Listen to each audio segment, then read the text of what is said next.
첫째 달 초하루에 바벨론에서 길을 떠났고 하나님의 선한 손에 도우심을 입어 다섯째 달 초하루에 예루살렘에 이르니라. 에스라가 여호와의 율법을 연구하여 준행하며 율례와 규례를 이스라엘에게 가르치기로 결심하였더라. 아멘. 성전이 재건된 이후에 약 50년이 또 지났습니다.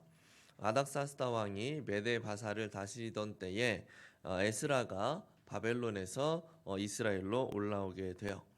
그리고 예루살렘에서 이스라엘 백성들에게 하나님의 율례와 규례를 가르치기로 이렇게 결심을 하게 되죠.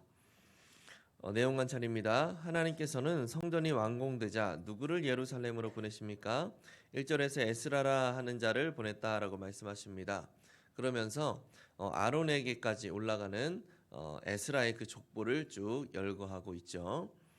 내용 관찰 2번, 에스라는 어떤 은사와 재능을 지녔습니까?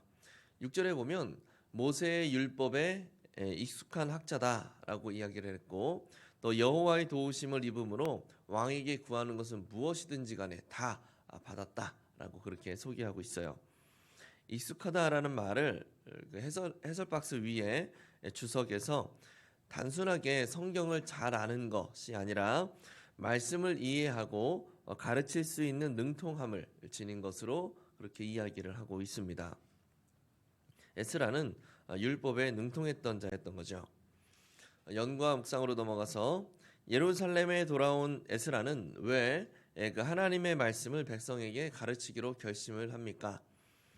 이것을 이해하기 위해서는 이스라엘이 바벨론의 포로로 끌려가면서 겪은 그 신학적인 혼란을 우리가 이해를 해야 됩니다. 이스라엘이 오랜 세월 동안 이렇게 여러 우상들을 같이 섬기기는 했어도 그 신들 중에 가장 강한 신, 전쟁에 가장 능한 신이라고 한다면 여호와였습니다. 이스라엘 백성들의 주신이었죠, 여호와. 그런데 이스라엘과 바벨론의 전투에서 이스라엘이 처참하게 패배를 하게 되고 침략을 당함으로써 남유다 백성들은 여호와가 바벨론의 신인 마르둑에게 패배했다라고 그렇게 생각을 했어요. 이게 첫 번째 혼란이었고, 그러다가 시간이 지나면서 그거는 여호와가 패배한 것이 아니라 우리가 죄를 지어서 심판을 당한 것이구나 라는 것을 깨닫게 됩니다. 그런데 이게 또 다른 혼란을 이야기하는데, 그러면 우리는 죄로 인해서 여호와로부터 버림받은 것이냐 라는 그런 생각을 또 하게 돼요.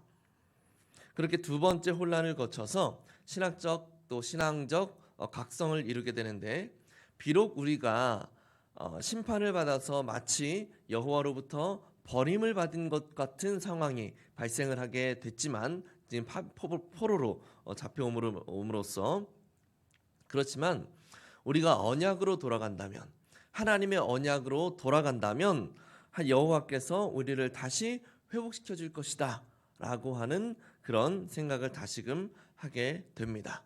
그때부터 파편으로 전해지던 그 모세오경을 다시 집대성에서 모으기 시작을 했고, 모세오경에 기록된 그 여호와의 언약들을 다시금 상기하면서 신앙을 회복하려는 움직임이 본격적으로 보여지게 되는 거예요. 에스라가 예루살렘에 돌아와서 이스라엘 백성에게 하나님의 말씀을 가르치기로 결심한 것도 같은 맥락입니다. 성전을 짓기 시작했을 때 유다와 그 베냐민의 대적들이 다가와서 우리가 너희를 도와줄게 라고 이야기하죠. 그때 성전을 짓는 그 일에 이 대적들이 참여하는 것을 왜 거부했습니까? 성전을 짓는 근본적인 이유가 있어서 그랬어요. 언약을 떠났던 자신들의 잘못을 되새기고, 그리고 다시금 언약으로 돌아와서 하나님과의 관계를 온전하게 회복하는 것, 거기에 성전을 짓는 근본적인 목적이 있었다라는 거죠. 그래서 성전을 더 빨리 지을 수도 있고 또 훨씬 덜 수고스럽게 만들어줄 수도 있었던 그 대적들의 그 요청을 거절할 수가 있었다라는 겁니다. 이제 성전이 완공됐습니다. 너무나 오랜 시간 이 성전을 건축하는 시간이 오래 걸렸고, 큰 결단을 하고 이스라엘로 돌아온 그 백성들은 오랜 수건 사업을 지금 이룬 거예요. 그런데 그게 끝이 아니었다라는 겁니다.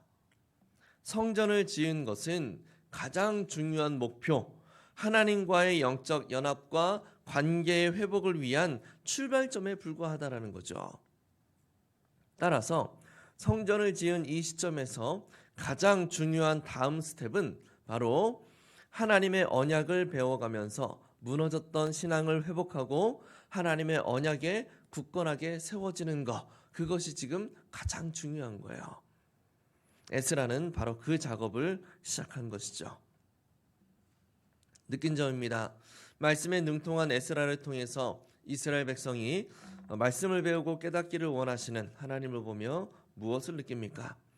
이스라엘은 너무나 오랫동안 우상과 여호와를 겸하여 섬기면서 외적인 그 종교 의식을 절기에 맞춰서 빠뜨리는 거 없이 잘 드리면 그것이 여호와를 기쁘시게 하는 것이다라고 생각을 했습니다. 하지만 하나님은 그런 이스라엘의 모습을 그 모습으로 인해서 너무나 괴로워하셨다라는 사실을 여러 선지서를 통해서 말씀을 하고 계시죠. 하나님은 제사를 원하시는 것이 아니라 인애를 원하신다. 번제보다 하나님이 어떤 분이신가? 하나님이 무엇을 기뻐하시는가? 우리의 왕 되신 하나님을 향하여서 우리의 마땅히 행할 바는 무엇인가? 이것을 아는 것, 그것을 더 원하신다라고 말씀을 하신다는 겁니다.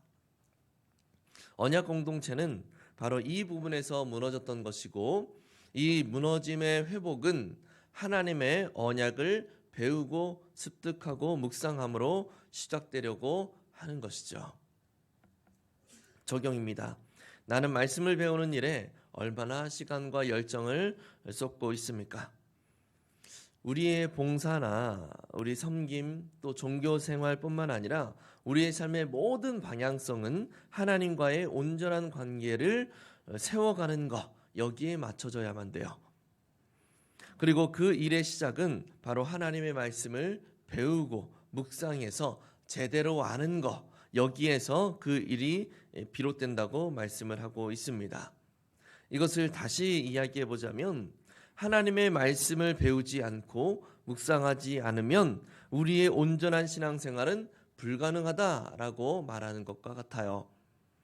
비약하는 것이 아니라 이것이 사실입니다. 말씀을 배우지 않고 말씀을 제대로 알지 못하면 아무리 기도를 많이 해도 우리의 신앙은 절대로 바르게 세워질 수 없습니다.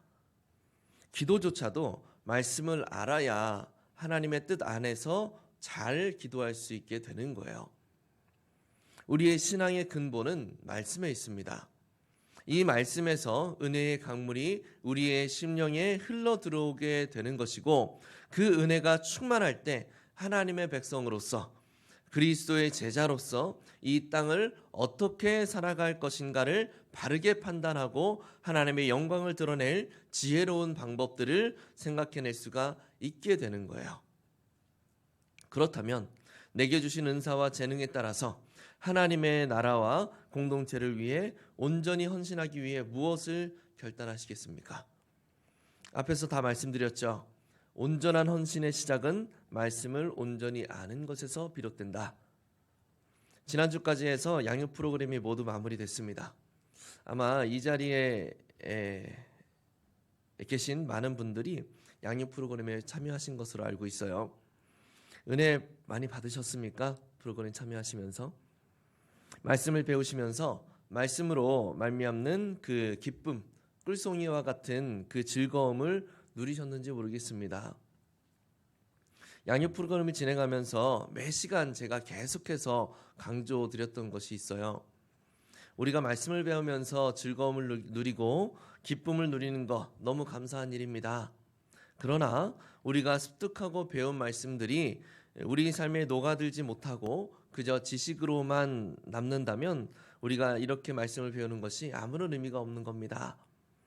배우고 익힌 말씀들을 반드시 삶에 적용시키시고 하나님의 자녀다움을 회복해가는 그 도구로 삼으셔야만 합니다. 라고 제가 계속해서 말씀을 드렸어요. 양육 프로그램뿐만 아니에요.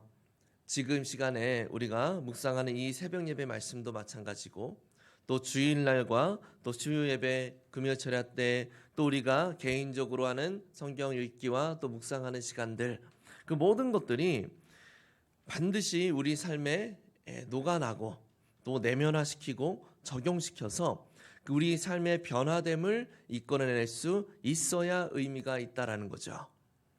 하나님은 번제를 많이 드리는 것보다 하나님 아는 것을 원하신다고 말씀하십니다.